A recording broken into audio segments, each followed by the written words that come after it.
Demon slayer में हर एक character की बैक स्टोरी है, वैसे ही यार यूरिची की भी बैक स्टोरी है, मेरे को सबसे ज़्यादा पसंद है। तो चलो मैं उसे एक्सप्लेन कर रहा हूँ, आप लोग ध्यान से सुनना, वीडियो को लाइक और चैनल को जरूर से सब्सक्राइब कर लेना।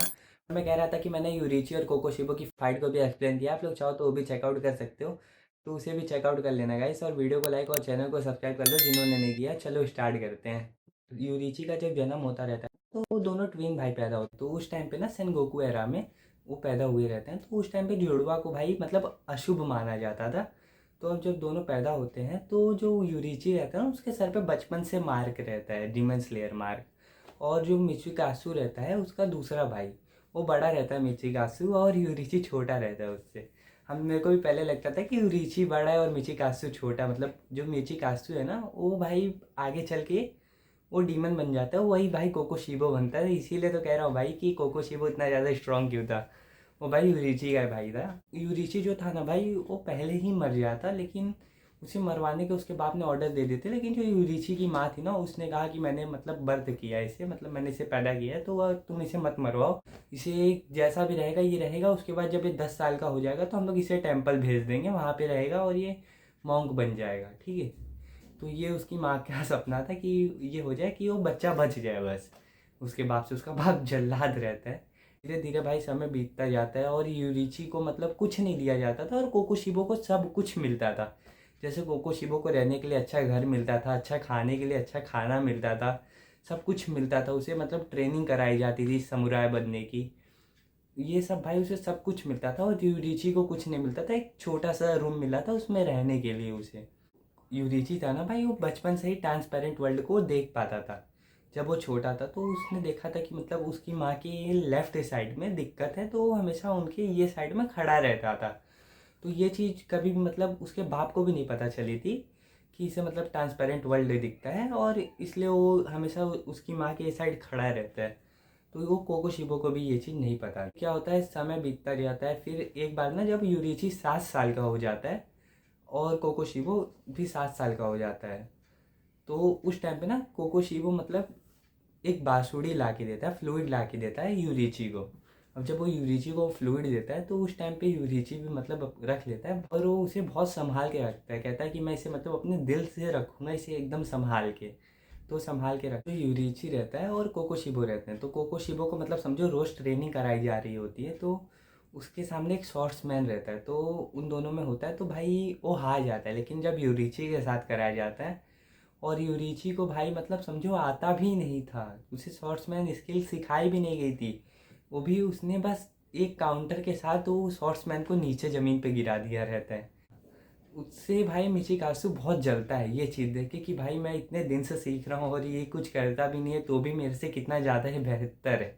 इसकी वजह से वो बहुत चिढ़ता है, लेकिन भाई वो भी फिर शांत हो जाता है और वो उससे बहुत चिढ़ने लगता है अंदर ही अंदर। वो उस दिन से उससे बहुत चिढ़ने लगता है यूरिची से। यूरिची को रात में पता चलता है कि उसकी माँ मर चुकी है अब, और उसके बाप, अब वो जानता था कि उसका बाप उसे घर पे रहने नहीं देगा, तो वो घर छोड़ के भाग जाता है। अभी एक रात भाग के जाता है, तो अब वो लड़की से जब वो मिल जाता है तो भाई कहती है कि मतलब जैसे यूरिची भाई अपना कुछ बोलता नहीं था ना, वो वैसे वो लड़की बहुत ज़्यादा ही बोलती थी जैसे समझो एक को उल्टा ही कुछ मिल गया हो। लेकिन फिर मतलब वो उसके साथ चले जाते हैं, समय बीतता जाता है तो 10 साल तक मतलब वो लोग बड़े होते हैं। तो उस टाइम पे यूरिची भी बड़ा हो जाता है। तो ना यूरिची का जब बच्चा होने वाला रहता है तो वो जाता है बुलाने के लिए गांव में किसी को। तो वो जैसे नीचे जाता है ना तो उस टाइम पे उसके घर पे एक डीमन अटैक करता है और उसकी बीवी और उसके बच्चे को मार देता है। और जब उसे मार देता है ना तब यूरिची आता है, जब अपने घर पे देखता है कि उसके बीवी और बच्चे मर चुके हैं।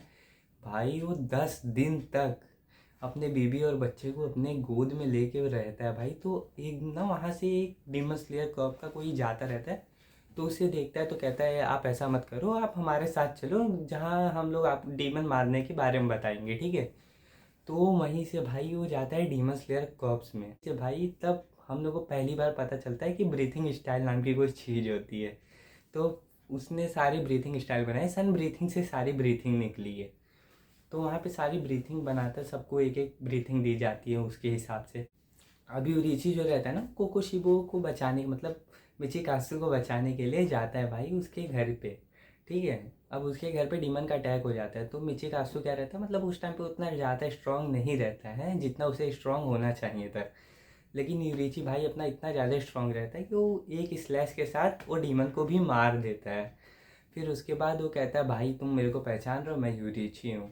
तो वो बोलता है मेरे को लगा था कि यूरिची मर गया होगा, ये वो हो गया होगा उसके साथ।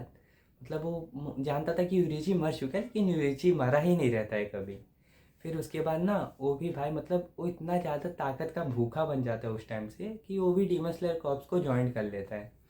फिर जब डीमन स्लेयर कॉर्प्स को ज्वाइन कर लेते हैं ना, तो मतलब क्या रहता है कि जिसके पास मार्क रहता है डीमन स्लेयर मार्क, वो भाई 25 की उम्र में मर जाता है।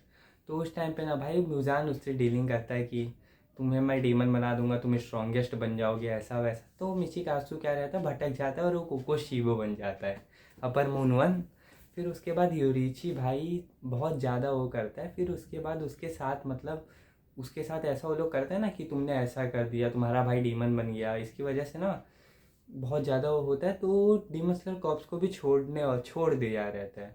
फिर एक बार ना उसके सामने मतलब मुजान आ जाता है। अब जब वो देखता है कि इसके 5 दिमाग है, 7 दिल है, ये सब देख के है कि यही है डीमन किंग मुजान।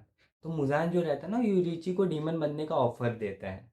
अब जब यूरिची को डीमन बनने का ऑफर देता है तो यूरिची उसे रिजेक्ट करने के बाद भाई एक सिंगल स्लैश के साथ भाई मुजान की वो सूजी को भाई घुटने पे ला देता है। अब जब मुजान घुटने पे आ चुका है भाई, तो आप लोग समझो मुजान की वो सूजी जिसे मारने के लिए भाई 5 हाशिरा लगे थे, वो भी भाई तांजीरो, जेनेत्सु और इनोसुके, ये भी तीनों थे भाई साथ में, और 50 से ज़्यादा डीमन स्लेयर कॉर्प्स, इतने लोग लगे थे तब जाके भाई अपना मुजान मरा था। और उसे भाई एक सिंगल शॉट में उसके घुटने पे ला देना, भाई वो अपने हाथ से अपने गले को लगा रहा है कि लग जाए लग जाए। तो उस टाइम पे क्या होता है ना, जो मुजान रहता है वो अपने बॉडी को 1800 पीसेस में डिवाइड कर लेता है भागने के लिए। अब भाई उस टाइम पे इतना ज़्यादा यूरिची रहता है कि उस सेकेंड्स के अंदर अंदर उसने 1500 पीसेस को काट दिया रहता है, और 300 पीसेस से फिर से वो रीजनरेट कर लेता है मूजान बाद में। लेकिन यूरिची एकदम 80 साल का ओल्ड बूढ़ा हो जाता है, तब उसका सामना होता है कोको शिबो से। और जब कोको शिबो से उसका सामना होता है ना, तो भी वो एक सिंगल स्लैश के साथ कोको शिबो का गला काट देता है। फिर उसके बाद उसका खड़े खड़े ही भाई मर जाता है वो। तो यहीं पे यूरिची की कहानी ख़त्म होती है। तो चलो भाई, आप लोगों को पसंद आई हो तो वीडियो को लाइक और ज़रूर से चैनल को सब्सक्राइब कर लेना। उम्मीद है भाई हमारे 28 अगस्त से पहले पहले 1 के सब्सक्राइबर हम मीट कर देंगे।